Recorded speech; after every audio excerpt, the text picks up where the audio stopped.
ചരിത്രത്തിലെ പൊൻതാരകമായിരുന്നു മുസ്ലിം സ്പെയിൻ. വിസ്മയാവഹമായ വൈജ്ഞാനിക വികാസം കൈവരിച്ച അതുല്യമായ നാഗരികതയും സംസ്കാരവും പണിതുയർത്തിയ രാജ്യം.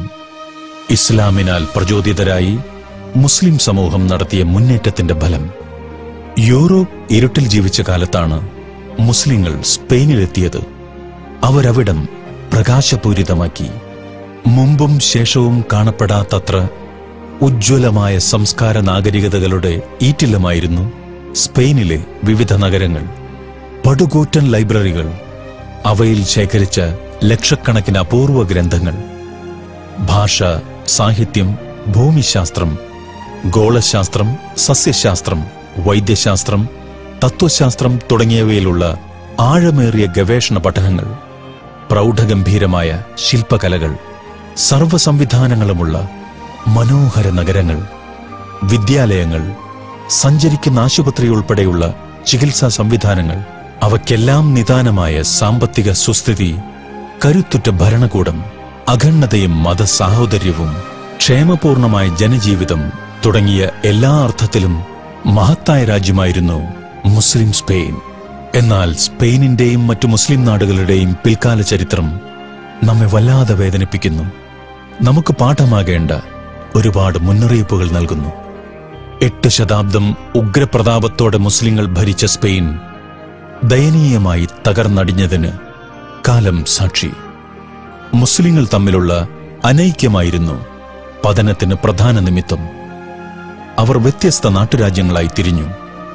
മലാഗയിൽ ബനു ഹമൂദ്, ടോളിഡോയിൽ ദുന്നൂൻ, സരഗോസയിൽ ബനു ഹൂദ്, കൊർദോവയിൽ ബനു ജഹ്വർ. ഇവർ പരസ്പരം ശത്രുത പുലർത്തുകയും ഓരോരുത്തരും മറ്റുള്ളവരെ നശിപ്പിച്ച് അധികാരവും മേൽക്കോയ്മയും നേടാൻ ശ്രമിച്ചു. അതിനുവേണ്ടി ശത്രുരാജ്യങ്ങൾ അവരെ കൂട്ടുപിടിച്ചു. വംശീയവും ദേശീയവുമായ സാഹോദര്യബന്ധമുള്ളവരായിരുന്നു അവരെല്ലാം. അതിലുപരി മുസ്ലിങ്ങൾ എന്ന അർത്ഥത്തിൽ ഇസ്ലാമിക സാഹോദര്യവും അവർക്കിടയിൽ ഉണ്ടാവേണ്ടതായിരുന്നു. പക്ഷേ അധികാരമോഹവും അത്യാഗ്രഹവും മുസ്ലിങ്ങളായ സമകാലിക ഭരണാധികാരികൾക്കെതിരെ ശത്രുക്കളെ സഹായിക്കാൻ പോലും അവരെ പ്രേരിപ്പിച്ചു. 90 നാഴികയിലധികം വിസ്തീർണമില്ലാത്ത സ്ഥലത്ത് ഒരേ സമയം ഹമൂദി വംശത്തിലെ 4 പേർ ഖലീഫ പദവി വഹിക്കുവോളം ഇത് ചെന്നെത്തി. ആ മുസ്ലിം നേതാക്കന്മാർ ആയുധമേന്തി മുഖാമുഖം നിന്ന് പോരടിച്ചു. അവരുടെ പ്രസംഗപീഠങ്ങൾ പരസ്പര വൈരത്തിന്റെ എരിതീയിൽ എണ്ണയൊഴിച്ചു. ശത്രുക്കളാകട്ടെ മുസ്ലിങ്ങൾ തമ്മിലടിച്ച് ശക്തി ക്ഷയിക്കുന്നതിനും ദുർബലരാകുന്നതിനും തക്കം പാർത്തിരിക്കുകയായിരുന്നു. അങ്ങനെ സ്പെയിൻ അവർക്ക് നഷ്ടപ്പെട്ടു. ഖുർആൻ പറഞ്ഞതെത്ര ശരി. നിങ്ങൾ പരസ്പരം കലഹിക്കരുത്, നിങ്ങൾ ദുർബലരായിത്തീരും, നിങ്ങളുടെ വീര്യം നശിച്ചു പോകും.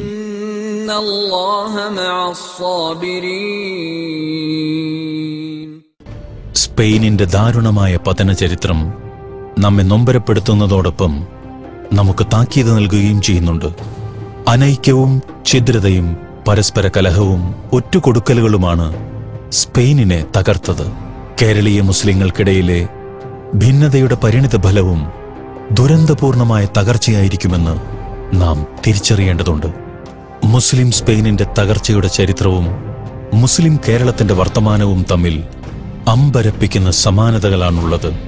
പരസ്പരം കലഹിച്ച സ്പെയിനിലെ നാട്ടുരാജ്യങ്ങളുടെ സ്ഥാനത്ത് കേരളത്തിലെ മതസംഘടനകളെ നിർത്തി നോക്കിയാൽ പല സാദൃശ്യങ്ങളും കാണാം.